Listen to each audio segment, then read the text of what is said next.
പ്രിയമുള്ള വിദ്യാർത്ഥിനികളെ, വിജ്ഞാനദാഹികളെ, ഇന്ന് പല മത്സര പരീക്ഷകളും നടക്കുന്നുണ്ട്. അത് PSCയുടെ ആയാലും UPSCയുടെ ആയാലും അതുപോലെ തന്നെ മറ്റ് ഏത് മേഖലയിലെ മത്സര പരീക്ഷകളായാലും പൊതുവിജ്ഞാന വിഭാഗത്തിൽ ഇന്ത്യൻ ഭരണഘടനയെക്കുറിച്ചുള്ള ചോദ്യങ്ങൾ ഉണ്ടാകും.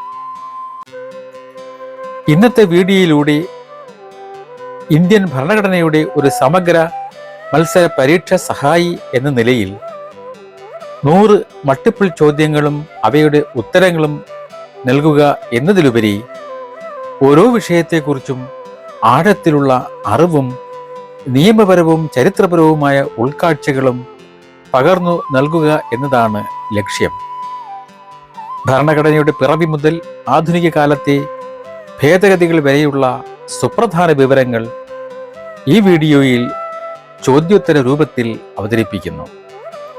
ഇത് ഇന്ത്യൻ ഭരണഘടനാ പഠനത്തിനുള്ള ഒരു സമഗ്ര റഫറൻസ് ഗ്രന്ഥമായി വർത്തിക്കുമെന്ന് കരുതുന്നു. പ്രധാനമായും ആദ്യ ഭാഗത്തിൽ പറയുന്നത് ഭരണഘടനാ നിർമ്മാണവും അതിൻ്റെ ചരിത്രവും എന്ന വിഷയത്തെ സംബന്ധിച്ചാണ്. ഇന്ത്യൻ ഭരണഘടനയുടെ ചരിത്രം രാജ്യത്തിൻ്റെ സ്വാതന്ത്ര്യ സമര പോരാട്ടങ്ങളുമായി അഭേദ്യമായി ബന്ധപ്പെട്ടിരിക്കുന്നു. ഒരു സ്വതന്ത്ര രാഷ്ട്രത്തിന് അതിൻ്റേതായ നിയമസംഹിത ആവശ്യമാണെന്ന ബോധത്തിൽ നിന്നാണ് ഭരണഘടന എന്ന ആശയം രൂപം കൊണ്ടത്. ഈ ഭാഗം ഭരണഘടനയുടെ പിറവിയുമായി ബന്ധപ്പെട്ട നിർണായകമായ ചോദ്യങ്ങൾ ഉൾക്കൊള്ളുന്നു. അതിൽ ആദ്യമായി പറയുന്നത് ഭരണഘടനാ നിർമ്മാണ സഭയുടെ രൂപീകരണവുമായി ബന്ധപ്പെട്ട ചില ചോദ്യങ്ങളാണ്. ആദ്യത്തെ ചോദ്യം, ഇന്ത്യക്ക് ഒരു ഭരണഘടന വേണമെന്ന ആശയം ആദ്യമായി മുന്നോട്ട് വെച്ച വ്യക്തി ആര്? ഇതിൻ്റെ ഉത്തരം MN റോയി എന്നാണ്. അതായത് 1934 ഇന്ത്യക്ക് സ്വന്തമായി ഒരു ഭരണഘടന വേണമെന്ന ആശയം ആദ്യമായി മുന്നോട്ട് വെച്ചത് മാർക്സിസ്റ്റ് സൈദ്ധാന്തികനും തത്വചിന്തകനുമായിരുന്ന MN റോയി ആയിരുന്നു. ഈ ആശയം പിന്നീട് ഇന്ത്യൻ നാഷണൽ കോൺഗ്രസ് ഔദ്യോഗികമായി ഏറ്റെടുക്കുകയും അതിൻ്റെ ഫലമായി ഒരു ഭരണഘടനാ നിർമ്മാണ സഭ രൂപീകരിക്കപ്പെടുകയും ചെയ്തു. അടുത്ത ചോദ്യം, ഭരണഘടനാ നിർമ്മാണ സഭ രൂപീകരിക്കാൻ ശുപാർശ ചെയ്ത പ്ലാൻ ഏതാണ്? ഇതിൻ്റെ ഉത്തരം വെവൽ പ്ലാൻ ആണ്. അതായത് ഇന്ത്യക്കാർക്ക് സ്വന്തമായി ഒരു ഭരണഘടന നിർമ്മിക്കുവാനുള്ള നിർദ്ദേശം വെവൽ ആണ് ആദ്യമായി മുന്നോട്ട് വെച്ചത്. അതുകൊണ്ടാണ് ഇതിന് വെവൽ പ്ലാൻ എന്ന് പറയുന്നത്. 1945 ഈ ആശയം മുന്നോട്ട് വന്നത്. ഈ നിർദ്ദേശത്തിൻ്റെ അടിസ്ഥാനത്തിൽ 1946 ക്യാബിനറ്റ് മിഷൻ പ്ലാനിൻ്റെ ഭാഗമായി ഭരണഘടനാ നിർമ്മാണ സഭ രൂപീകരിക്കുന്നത്. അടുത്ത ചോദ്യം, ഭരണഘടനാ നിർമ്മാണ സഭയുടെ ആദ്യ സമ്മേളനം നടന്നത് എന്നാണ്? ഇതിൻ്റെ ഉത്തരം 1946 ഡിസംബർ 9 എന്നാണ്.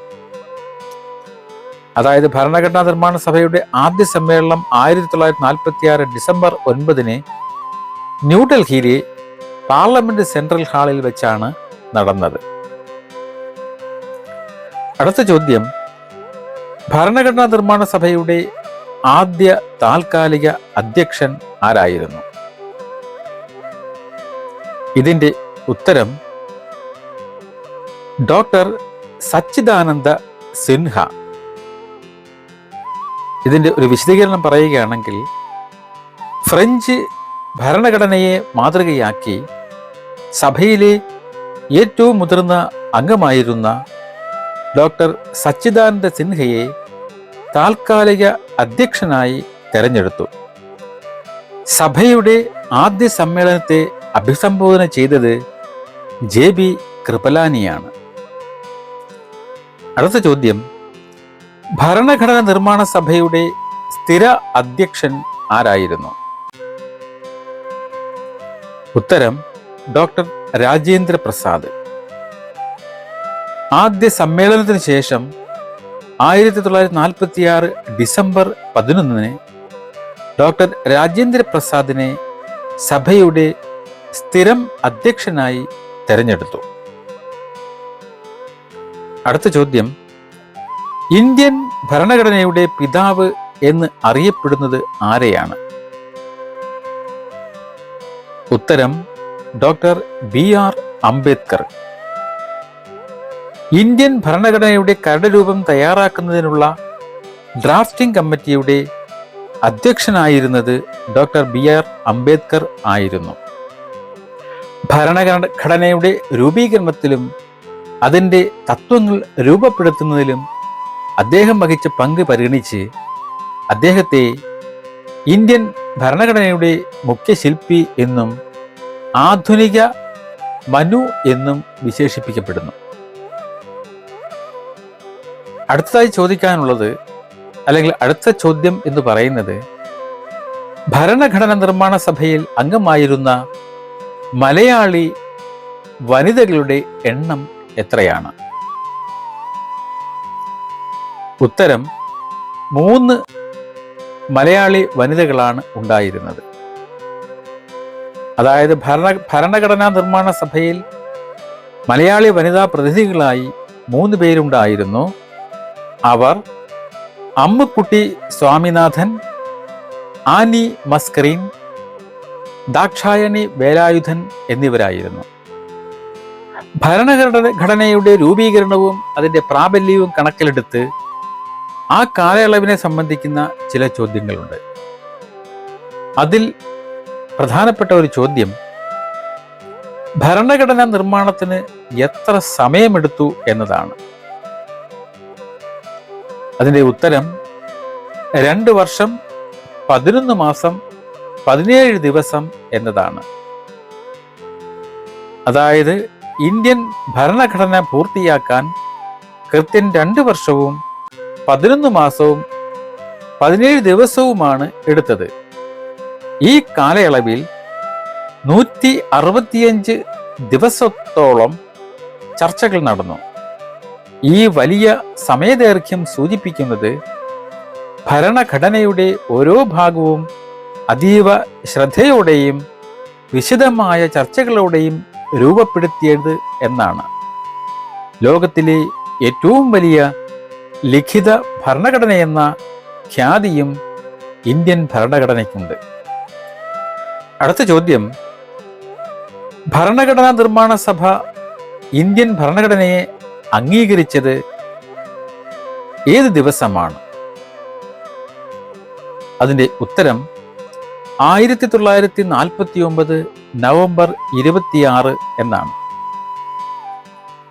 ഭരണഘടനാ നിർമ്മാണ സഭ ഇന്ത്യൻ ഭരണഘടനയെ അംഗീകരിച്ചത് 1949 നവംബർ 26 ഈ ദിവസം ഇന്ത്യയിൽ ദേശീയ നിയമദിനമായി ആചരിക്കുന്നു. അടുത്ത ചോദ്യം, ഇന്ത്യൻ ഭരണഘടന പ്രാബല്യത്തിൽ വന്നത് എന്നാണ്? ഉത്തരം 1950 ജനുവരി 26 എന്നാണ്. ഇതിനൊരു വിശദീകരണം പറയുകയാണെങ്കിൽ, ഭരണഘടനയുടെ എല്ലാ വകുപ്പുകളും പൂർണ്ണമായി പ്രാബല്യത്തിൽ വന്നത് 1950 ജനുവരി 26 1949 നവംബർ 26 ഭരണഘടന അംഗീകരിച്ചെങ്കിലും അത് പൂർണ്ണമായി നടപ്പിലാക്കാൻ 2 മാസത്തെ കാലതാമസം വരുത്തിയതിന് ഒരു ചരിത്രപരമായ കാരണമുണ്ട്. 1930 ജനുവരി 26 ഇന്ത്യൻ നാഷണൽ കോൺഗ്രസ് പൂർണ്ണ സ്വരാജ് പ്രഖ്യാപിച്ചതിൻ്റെ ഓർമ്മ പുതുക്കുന്നതിനാണ് ഈ തീയതി തെരഞ്ഞെടുത്തത്. ഈ ദിവസം ഇന്ത്യ റിപ്പബ്ലിക് ദിനമായി ആഘോഷിക്കുന്നു. ഭരണഘടനാ നിർമ്മാണ സഭയുടെ ഇരട്ട പങ്ക് എന്താണെന്ന് ഒന്ന് മനസ്സിലാക്കണം. അതായത് ഭരണഘടനാ നിർമ്മാണ സഭയുടെ ഒരു പ്രധാന പ്രത്യേകത അതിൻ്റെ ഇരട്ട പങ്ക് ആയിരുന്നു. ഭരണഘടനയുടെ കരട് തയ്യാറാക്കുക എന്ന കടമയ്ക്കൊപ്പം തന്നെ ഇന്ത്യയുടെ ആദ്യത്തെ പാർലമെന്റായും ഈ സഭ പ്രവർത്തിച്ചു. ഭരണഘടന നിലവിൽ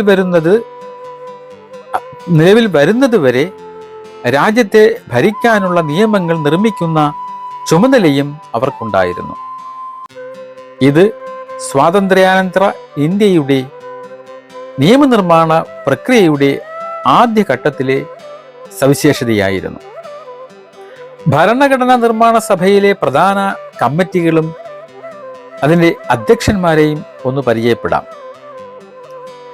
ഡ്രാഫ്റ്റിംഗ് കമ്മിറ്റിയുടെ അധ്യക്ഷൻ ഡോക്ടർ BR അംബേദ്കർ ആയിരുന്നു. യൂണിയൻ കോൺസ്റ്റിറ്റ്യൂഷൻ കമ്മിറ്റിയുടെ ചെയർമാൻ ജവഹർലാൽ നെഹ്റു ആയിരുന്നു. പ്രൊവിൻഷ്യൽ കോൺസ്റ്റിറ്റ്യൂഷൻ കമ്മിറ്റിയുടെ അധ്യക്ഷൻ സർദാർ വല്ലഭായ് പട്ടേൽ ആയിരുന്നു. ഉപദേശക സമിതി, അതായത് അടിസ്ഥാന അവകാശങ്ങൾ, ന്യൂനപക്ഷങ്ങൾ, ഗോത്രവർഗ മേഖലകൾ, ഇതിനെ പ്രതിനിധീകരിക്കുന്ന കമ്മിറ്റിയുടെ അധ്യക്ഷൻ സർദാർ വല്ലഭായ് പട്ടേൽ തന്നെ. ഇതിലെ സ്റ്റിയറിംഗ് കമ്മിറ്റി അധ്യക്ഷൻ എന്ന് പറയുന്നത് ഡോക്ടർ രാജേന്ദ്ര പ്രസാദ് ആയിരുന്നു. ഇന്ത്യൻ ഭരണഘടനയുടെ തത്വചിന്താപരമായ അടിത്തറയാണ് അതിൻ്റെ ആമുഖം. ഭരണഘടനയുടെ ലക്ഷ്യങ്ങളും തത്വങ്ങളും സംക്ഷിപ്തമായി ആമുഖത്തിൽ രേഖപ്പെടുത്തിയിരിക്കുന്നു. ഈ വിഭാഗത്തിലെ പ്രധാന ഒരു ചോദ്യം, ഇന്ത്യൻ ഭരണഘടനയുടെ ആമുഖം എവിടെ നിന്ന് കടമെടുത്തതാണ്? ഇതിൻ്റെ ഉത്തരം അമേരിക്കൻ ഭരണഘടനയാണ്. അതായത് ഭരണഘടനയുടെ ആമുഖം എന്ന ആശയം അമേരിക്കൻ ഭരണഘടനയിൽ നിന്നാണ് കടമെടുത്തത്. എന്നാൽ ആമുഖത്തിൻ്റെ ഉള്ളടക്കം ജവഹർലാൽ നെഹ്റു അവതരിപ്പിച്ച ഉദ്ദേശ്യ പ്രമേയത്തെയാണ് അടിസ്ഥാനമാക്കിയുള്ളതാണ്. അടുത്ത ചോദ്യം, ആമുഖത്തെ ഇന്ത്യൻ ഭരണഘടനയുടെ രാഷ്ട്രീയ ജാതകം എന്ന് വിശേഷിപ്പിച്ചത് ആര്? ഉത്തരം KM മുൻഷി. ഇന്ത്യൻ ഭരണഘടനയുടെ ആമുഖത്തെ രാഷ്ട്രീയ ജാതകം അല്ലെങ്കിൽ horoscope of our sovereign democratic republic എന്ന് വിശേഷിപ്പിച്ചത് പ്രമുഖ നിയമജ്ഞനായിരുന്ന കനയ്യലാൽ മണിക്ലാൽ മുൻഷി അഥവാ KM മുൻഷി ആയിരുന്നു. പ്രമുഖ നിയമജ്ഞനായ NA ഭാൽഖിവാല ആമുഖത്തെ ഭരണഘടനയുടെ തിരിച്ചറിയൽ കാർഡ് എന്നും താക്കൂർദാസ് ഭാർഗവ ഭരണഘടനയുടെ ആത്മാവ് എന്നും വിശേഷിപ്പിച്ചു. അടുത്ത ചോദ്യം, ഭരണഘടനയുടെ ആമുഖത്തിൽ ഇതുവരെ എത്ര തവണ ഭേദഗതി വരുത്തിയിട്ടുണ്ട്? ഉത്തരം ഒരു തവണ മാത്രം. ഇന്ത്യൻ ഭരണഘടനയുടെ ആമുഖം ഇതുവരെ ഒരു തവണ മാത്രമേ ഭേദഗതി ചെയ്തിട്ടുള്ളൂ. അതും 1976 42 ഭരണഘടനാ ഭേദഗതി നിയമത്തിലൂടെയാണ്. അടുത്തത്, ഏത് ഭേദഗതിയിലൂടെയാണ് സോഷ്യലിസ്റ്റ്, സെക്കുലർ, അഖണ്ഡത എന്നീ വാക്കുകൾ ആമുഖത്തിൽ കൂട്ടിച്ചേർത്തത്?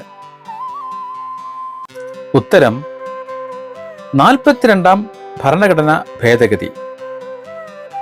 1976 42 ഭരണഘടനാ ഭേദഗതിയിലൂടെയാണ് ആമുഖത്തിൽ സോഷ്യലിസ്റ്റ്, മതേതരം, അഖണ്ഡത, അതായത് സോഷ്യലിസ്റ്റ്, സെക്കുലർ, ഇന്റഗ്രിറ്റി എന്നീ വാക്കുകൾ കൂട്ടിച്ചേർത്തത്.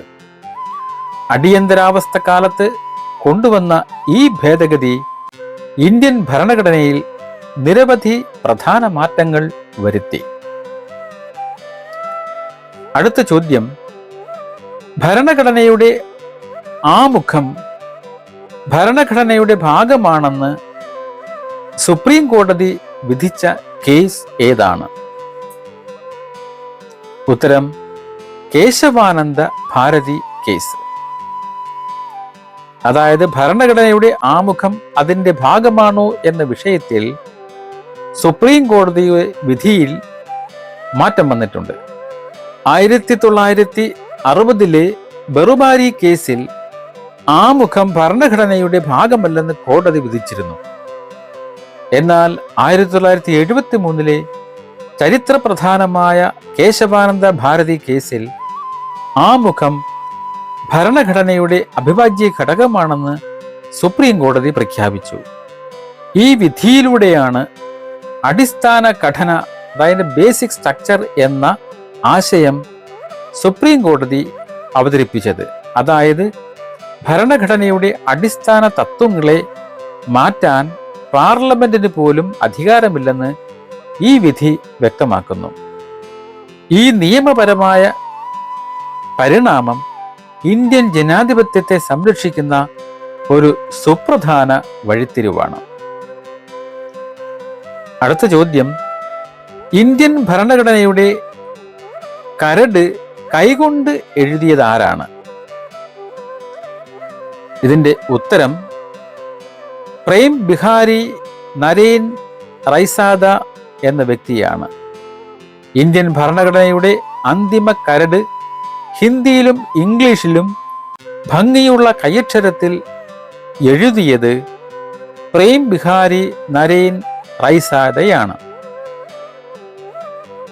അടുത്ത ചോദ്യം, ഭരണഘടനയുടെ കവർ പേജ് രൂപകൽപ്പന ചെയ്തത് ആരാണ്? ഇതിന്റെ ഉത്തരം നന്ദലാൽ ബോസും ബയോഹർ രാംമോഹൻ സിൻഹയുമാണ്. ഭരണഘടനയുടെ കവർ പേജും ചിത്രീകരണങ്ങളും രൂപകൽപ്പന ചെയ്തത് നന്ദലാൽ ബോസും അദ്ദേഹത്തിന്റെ ശിഷ്യനായ ബയോഹർ രാംമോഹൻ സിൻഹയും ചേർന്നതാണ്. ഇന്ത്യയുടെ ഭരണഘടനയിൽ പല ആശയങ്ങളും പല രാജ്യത്തിൻ്റെ ഭരണഘടനയിൽ നിന്നും കടമെടുത്തിട്ടുള്ളതാണ്. പല ആശയങ്ങളും അങ്ങനെ ഉണ്ടായിട്ടുള്ളതാണ്. ആ ആശയം എന്തൊക്കെയാണെന്ന്, അതിൻ്റെ ഉറവിട രാജ്യം എന്തൊക്കെയാണെന്നും ഒന്ന് നോക്കാം. ആമുഖം എന്ന ഭാഗം കടമെടുത്തത് അമേരിക്കൻ ഭരണഘടനയിൽ നിന്നാണ്. അതുപോലെ മൗലിക അവകാശങ്ങൾ, അതും അമേരിക്കൻ ഭരണഘടനയാണ്. ജുഡീഷ്യൽ റിവ്യൂ എന്ന ആശയം കടമെടുത്തത് അമേരിക്കൻ ഭരണഘടനയാണ്. അതുപോലെ തന്നെ രാഷ്ട്രപതിയുടെ ഇംപീച്ച്മെന്റ് എന്ന ആശയം വന്നത് അമേരിക്കൻ ഭരണഘടനയുടെ ആശയത്തിൽ നിന്നാണ്. ഇനി ഒരു പാർലമെന്ററി വ്യവസ്ഥ എന്ന ആശയം വന്നത് ബ്രിട്ടീഷ് ഭരണഘടനയിൽ നിന്നും എടുത്തതാണ്. ഏക പൗരത്വം, അതും ബ്രിട്ടീഷ് ഭരണഘടനയുടെ ആശയമാണ്. നിയമവാഴ്ച എന്ന ആശയം വന്നതും ബ്രിട്ടീഷ് ഭരണഘടനയിൽ നിന്നാണ്. എന്നാൽ നിർദ്ദേശക തത്വങ്ങൾ എന്ന ആശയം വന്നത് ഐറിഷ് ഭരണഘടനയിൽ നിന്നാണ്. ഇനി മൗലിക കടമകൾ, ഇത് റഷ്യൻ ഭരണഘടനയാണ്. അന്നത്തെ സോവിയറ്റ് യൂണിയന്റെ പാർലമെന്റിന്റെ ഭരണഘടനയിൽ നിന്നാണ് ഈ ആശയം വന്നത്. അതുപോലെ ഭരണഘടനാ ഭേദഗതി, ഈ ആശയം വന്നത് ദക്ഷിണ ആഫ്രിക്കൻ ഭരണഘടനയാണ്. കൺകറന്റ് ലിസ്റ്റ് എന്ന ആശയം വന്നത് ഓസ്ട്രേലിയൻ ഭരണഘടനയിൽ നിന്നും കടമെടുത്തിട്ടുള്ളതാണ്. പിന്നീട് അടിയന്തരാവസ്ഥ കാലത്തെ മൗലികാവകാശങ്ങൾ റദ്ദാക്കുന്നതിനെ സംബന്ധിച്ച ആശയം വന്നത് ജർമ്മനിയിലെ വെയ്യൂർ ഭരണഘടന, അതിൽ നിന്നും കടമെടുത്തതാണ്. അടുത്ത ചോദ്യങ്ങൾ ചോദിക്കാനുള്ള പ്രധാന ഒരു ഭാഗം എന്ന് പറയുന്നത് മൗലിക അവകാശങ്ങളും കടമകളും എന്ന വിഭാഗത്തെ അടിസ്ഥാനപ്പെടുത്തിയാണ്. ഇന്ത്യൻ ഭരണഘടനയുടെ 3-ാം ഭാഗം ഓരോ പൗരനും ഉറപ്പു നൽകുന്ന മൗലിക അവകാശങ്ങളെ കുറിച്ചാണ് പ്രതിപാദിക്കുന്നത്. ഈ അവകാശങ്ങൾ വ്യക്തിയുടെ അന്തസ്സും സ്വാതന്ത്ര്യവും സംരക്ഷിക്കുന്നു. അതേസമയം ഭാഗം 4A പൗരന്മാർക്ക് രാഷ്ട്രത്തോടുള്ള കടമകളെക്കുറിച്ചും വിവരിക്കുന്നുണ്ട്. ഇതിലെ ഒന്നാമത്തെ ചോദ്യം എന്ന് പറയുന്നത്, മൗലിക അവകാശങ്ങൾ ഭരണഘടനയുടെ ഏതു ഭാഗത്താണ് പ്രതിപാദിച്ചിരിക്കുന്നത്? ഉത്തരം അതിൻ്റെ 3-ാം ഭാഗത്താണ്. ഭാഗം 3 ഉത്തരം.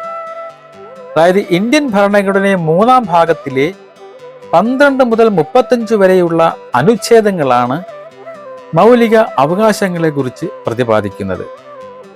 ഈ ഭാഗത്തെ ഇന്ത്യയുടെ മാഗ്ന കാർട്ട എന്നും ഭരണഘടനയുടെ ആണിക്കല്ല് എന്നും വിശേഷിപ്പിക്കുന്നു. അടുത്ത ചോദ്യം, മൗലിക അവകാശങ്ങളുടെ സംരക്ഷകൻ എന്നറിയപ്പെടുന്നത് ഏത് സ്ഥാപനമാണ്? ഉത്തരം സുപ്രീം കോടതി. ഇതിനൊരു വിശദീകരണം ഇപ്രകാരമാണ്. മൗലിക അവകാശങ്ങളുടെ സംരക്ഷകൻ എന്നറിയപ്പെടുന്നത് സുപ്രീം കോടതിയാണെന്ന് പറഞ്ഞുവല്ലോ. ഒരു പൗരന്റെ മൗലിക അവകാശം ലംഘിക്കപ്പെട്ടാൽ ഭരണഘടനയിലെ 32-ാം അനുച്ഛേദം നൽകുന്ന അധികാരം ഉപയോഗിച്ച് അയാൾക്ക് നേരിട്ട് സുപ്രീം കോടതിയെ സമീപിക്കാവുന്നതാണ്. മൗലിക അവകാശങ്ങൾ നടപ്പാക്കുന്നതിനായി റിട്ടുകൾ പുറപ്പെടുവിക്കാൻ സുപ്രീം കോടതിക്കും ഹൈക്കോടതികൾക്കും അധികാരമുണ്ട്.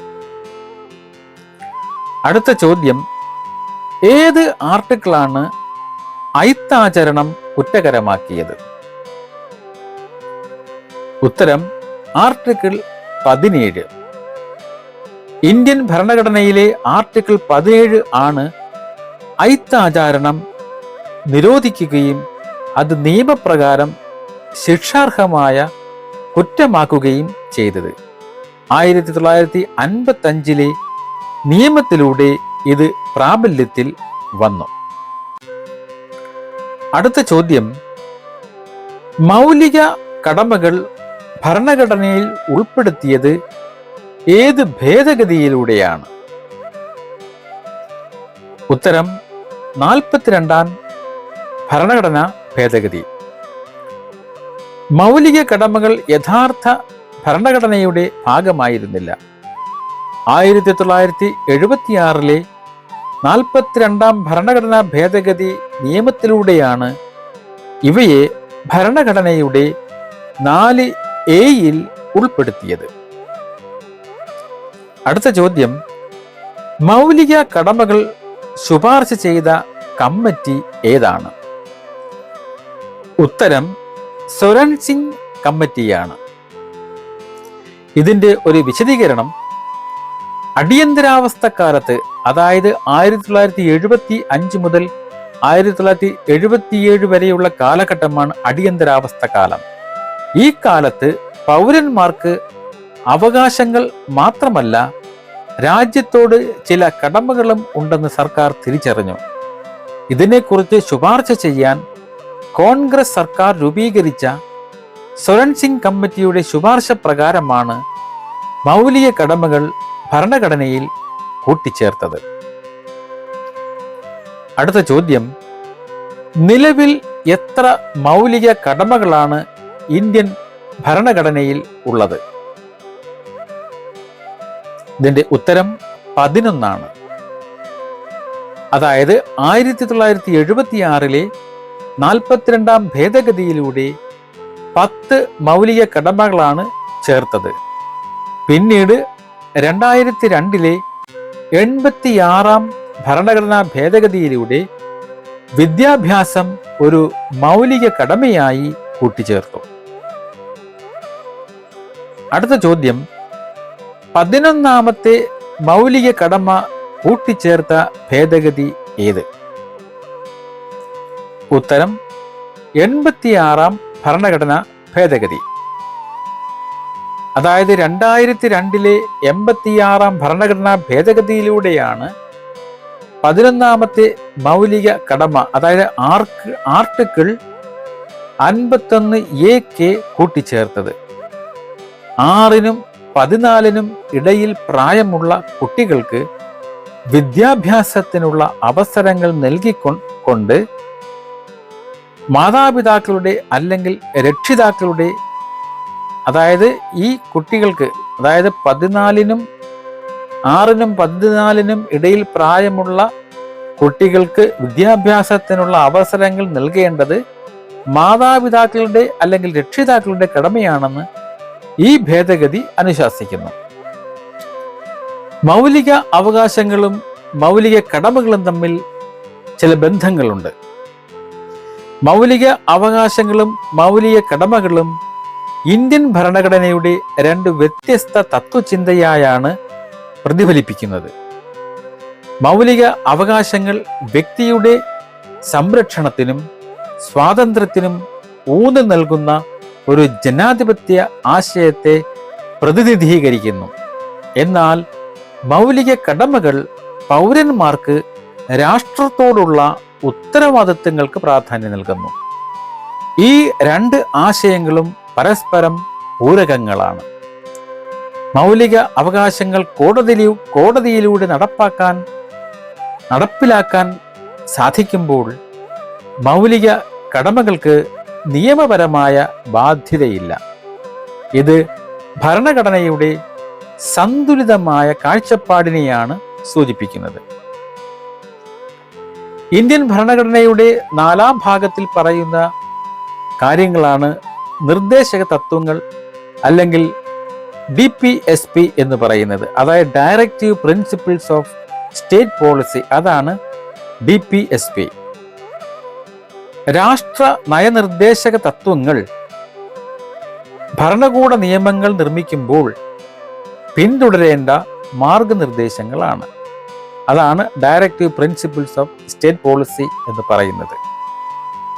അതിലെ ഒരു പ്രധാന ചോദ്യം, നിർദ്ദേശക തത്വങ്ങൾ അതായത് DPSP ഭരണഘടനയുടെ ഏതു ഭാഗത്താണ് ഉൾപ്പെടുത്തിയിരിക്കുന്നത്? ഉത്തരം 4ാം ഭാഗത്ത്, ഭാഗം 4. നിർദ്ദേശക തത്വങ്ങൾ ഇന്ത്യൻ ഭരണഘടനയുടെ 4ാം ഭാഗത്തിലെ 36 മുതൽ 51 വരെയുള്ള അനുച്ഛേദങ്ങളിലാണ് ഉൾപ്പെടുത്തിയിട്ടുള്ളത്. അടുത്ത ചോദ്യം, നിർദ്ദേശക തത്വങ്ങൾ എന്ന ആശയം ഏത് രാജ്യത്തിൽ നിന്ന് കടമെടുത്തതാണ്? ഉത്തരം ഐറിഷ് ഭരണഘടന. ഇന്ത്യൻ ഭരണഘടനയുടെ നിർദ്ദേശക തത്വങ്ങൾ എന്ന ആശയം ഐറിഷ് ഭരണഘടനയിൽ നിന്നും കടമെടുത്തതാണ്. അടുത്ത ചോദ്യം, ഇന്ത്യയിൽ നീതിന്യായ വിഭാഗത്തെ കാര്യനിർവഹണ വിഭാഗത്തിൽ നിന്ന് വേർതിരിക്കാൻ നിർദ്ദേശിക്കുന്ന അനുച്ഛേദം ഏതാണ്? ഉത്തരം അനുച്ഛേദം 50, അതായത് ആർട്ടിക്കിൾ 50. ഇതിൻ്റെ ഒരു വിശദീകരണം എന്ന് പറയുന്നത്, ഭരണഘടനയുടെ അനുച്ഛേദം 50 നീതിന്യായ വിഭാഗത്തെ, അതായത് ജുഡീഷ്യറിയെ കാര്യനിർവഹണ വിഭാഗത്തിൽ അതായത് എക്സിക്യൂട്ടീവിൽ നിന്ന് വേർതിരിക്കണമെന്ന് നിർദ്ദേശിക്കുന്നത്. ഈ വേർതിരിവ് ഭരണഘടനയുടെ അടിസ്ഥാന തത്വമായ അധികാര വിഭജനത്തെ, അതായത് സെപ്പറേഷൻ ഓഫ് പവറിനെ ശക്തിപ്പെടുത്തുന്നു. അടുത്ത ചോദ്യം, ഗ്രാമപഞ്ചായത്തുകളുടെ രൂപീകരണത്തെക്കുറിച്ച് പ്രതിപാദിക്കുന്ന അനുച്ഛേദം ഏതാണ്? ഉത്തരം അനുച്ഛേദം 40. ഇന്ത്യൻ ഭരണഘടനയുടെ അനുച്ഛേദം 40 ഗ്രാമപഞ്ചായത്തുകളുടെ രൂപീകരണത്തെക്കുറിച്ച് പ്രതിപാദിക്കുന്നു. ഗാന്ധിയൻ തത്വങ്ങളെ അടിസ്ഥാനമാക്കിയുള്ളതാണ് ഈ നിർദ്ദേശക തത്വം. അടുത്ത ചോദ്യം, നിർദ്ദേശക തത്വങ്ങളുടെ സ്വഭാവം എന്താണ്? അതിൻ്റെ ഉത്തരം എന്ന് പറയുന്നത് നീതിയുക്തമല്ലാത്തവ, അതായത് നോൺ ജസ്റ്റിസിയബിൾ ആണ്. മൗലിക അവകാശങ്ങളിൽ നിന്നും വ്യത്യസ്തമായി നിർദ്ദേശക തത്വങ്ങൾ കോടതി വഴി നടപ്പിലാക്കാൻ കഴിയില്ല. അതായത് അവ ലംഘിക്കപ്പെട്ടാൽ കോടതിയെ സമീപിക്കാൻ പൗരന്മാർക്ക് അവകാശമില്ല. എന്നിരുന്നാലും നിയമങ്ങൾ നിർമ്മിക്കുമ്പോൾ ഈ തത്വങ്ങൾ പരിഗണിക്കണമെന്ന് അനുച്ഛേദം 37 പ്രഖ്യാപിക്കുന്നു. ഭരണഘടനയുടെ 5-ാം ഭാഗത്ത് ചില ചോദ്യങ്ങളുണ്ട്. അവ ഏതൊക്കെയാണെന്നൊക്കെ കേന്ദ്ര ഭരണകൂടം, പ്രസിഡന്റ്, പാർലമെന്റ് എന്നീ വിഭാഗത്തെ അടിസ്ഥാനപ്പെടുത്തിയുള്ള ചില ചോദ്യങ്ങളാണ്. ഇന്ത്യൻ ജനാധിപത്യത്തിന്റെ കേന്ദ്ര ബിന്ദുക്കളാണ് രാഷ്ട്രപതിയും പാർലമെന്റും അവരുടെ അധികാരങ്ങളും ചുമതലകളും എന്ന് ഭരണഘടന വ്യക്തമാക്കുന്നു. ഇതിലെ ഒന്നാമത്തെ ചോദ്യം, ഇന്ത്യൻ പാർലമെന്റ് ഏതൊക്കെ ചേർന്നതാണ്? ഇതിന്റെ ഉത്തരം രാഷ്ട്രപതി, ലോക്സഭ, രാജ്യസഭ. ഇന്ത്യൻ പാർലമെന്റ് രാഷ്ട്രപതിയും പാർലമെന്റിന്റെ 2 മണ്ഡലങ്ങളായ ലോക്സഭയും രാജ്യസഭയും ചേർന്നതാണ്. അടുത്ത ചോദ്യം, ഒരു ബില്ല് മണി ബില്ലാണോ എന്ന് തീരുമാനിക്കാനുള്ള അധികാരം ആർക്കാണ്? ഉത്തരം ലോക്സഭ സ്പീക്കർ.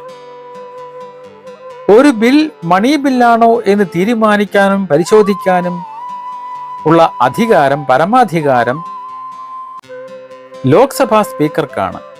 മണി ബില്ലുകൾ ലോക്സഭയിൽ മാത്രമേ അവതരിപ്പിക്കാൻ സാധിക്കുകയുള്ളൂ. അടുത്ത ചോദ്യം, ഒരു ലോക്സഭാ അംഗമാകാൻ വേണ്ട കുറഞ്ഞ പ്രായം എത്രയാണ്? ഉത്തരം 25 വയസ്സ്. ലോക്സഭാംഗം ആകാൻ 25 വയസ്സാണ് കുറഞ്ഞ പ്രായമായി ഭരണഘടന നിശ്ചയിച്ചിരിക്കുന്നത്. ഒരു ഇന്ത്യൻ പ്രധാനമന്ത്രിയാകാനുള്ള കുറഞ്ഞ പ്രായവും 25 വയസ്സാണ്. അടുത്ത ചോദ്യം, ലോക്സഭയുടെ ആദ്യത്തെ സ്പീക്കർ ആരായിരുന്നു? ഉത്തരം GV മൗലങ്കർ. ലോക്സഭയുടെ ആദ്യത്തെ സ്പീക്കർ ഗണേഷ് വാസുദേവ് മൗലങ്കർ അഥവാ GV മൗലങ്കർ ആയിരുന്നു. അടുത്ത ചോദ്യം, ലോക്സഭയുടെ ആദ്യത്തെ വനിതാ സ്പീക്കർ ആരായിരുന്നു?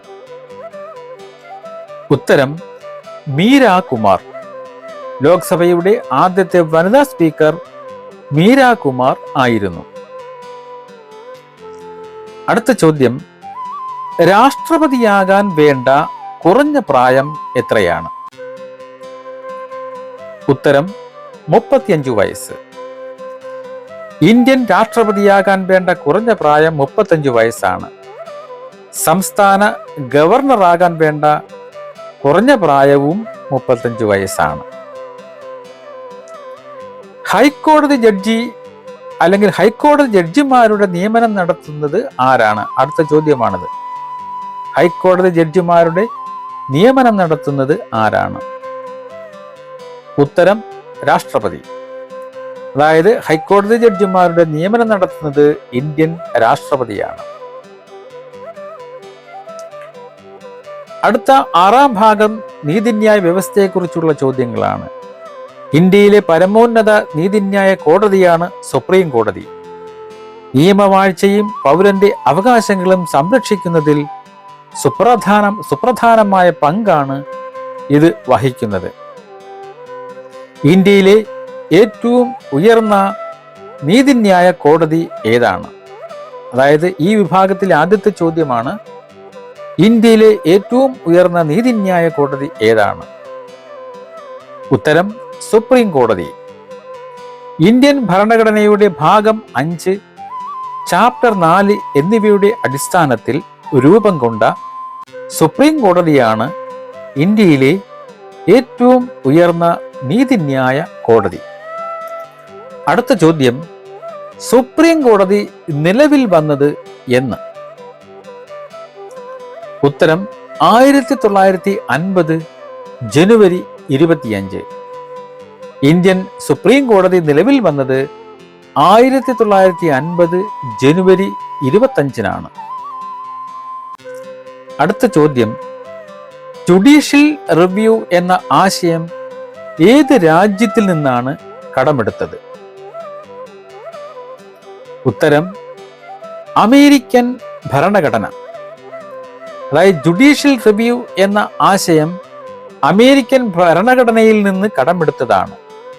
നിയമനിർമ്മാണ സഭ പാസാക്കുന്ന നിയമങ്ങൾ ഭരണഘടനാപരമായി ശരിയാണോ എന്ന് പരിശോധിക്കാനുള്ള അധികാരം സുപ്രീം കോടതിക്ക് നൽകുന്നതാണ് ഈ സംവിധാനം. ഈ അധികാരം ഇന്ത്യൻ ജനാധിപത്യത്തിലെ നിയമവാഴ്ചയെ ഉറപ്പുവരുത്തുകയും ഭരണഘടനയെ ദുരുപയോഗം ചെയ്യുന്നതിൽ നിന്ന് സംരക്ഷിക്കുകയും ചെയ്യുന്നു. അടുത്ത ചോദ്യം, സുപ്രീം കോടതി ചീഫ് ജസ്റ്റിസിനെ നീക്കം ചെയ്യാനുള്ള നടപടിക്രമം ഏത് അനുച്ഛേദത്തിലാണ് പ്രതിപാദിക്കുന്നത്? ഉത്തരം ആർട്ടിക്കിൾ 124 4-ാം വിഭാഗത്തിലാണ്. അതായത് സുപ്രീം കോടതിയിലെ ഒരു ജഡ്ജിയെയും ചീഫ് ജസ്റ്റിസിനെയും നീക്കം ചെയ്യുന്നതിനുള്ള നടപടിക്രമങ്ങൾ ഇന്ത്യൻ ഭരണഘടനയുടെ ആർട്ടിക്കിൾ 124 സബ്സെക്ഷൻ 4-ൽ പ്രതിപാദിക്കുന്നു. തുടർന്ന് വരുന്ന പ്രധാന ഭാഗങ്ങളും അവയിലെ ചോദ്യങ്ങളും ഇതിൻ്റെ 2-ാം ഭാഗത്തിൽ വിശദമായി പറയുന്നതാണ്.